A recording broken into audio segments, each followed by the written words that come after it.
धर्म पूछ कर मारा है, हम धर्म बता कर मारेंगे। हम धर्म बता कर मारेंगे, हम धर्म बता कर मारेंगे। खैर नहीं अब दुश्मन की, हनुमत बन लंका जाएंगे। हनुमत बन लंका जाएंगे, हनुमत बन लंका जाएंगे।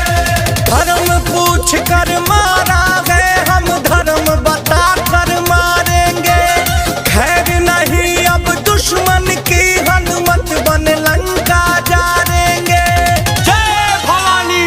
खून के बदले खून चाहिए, अब औकात बताने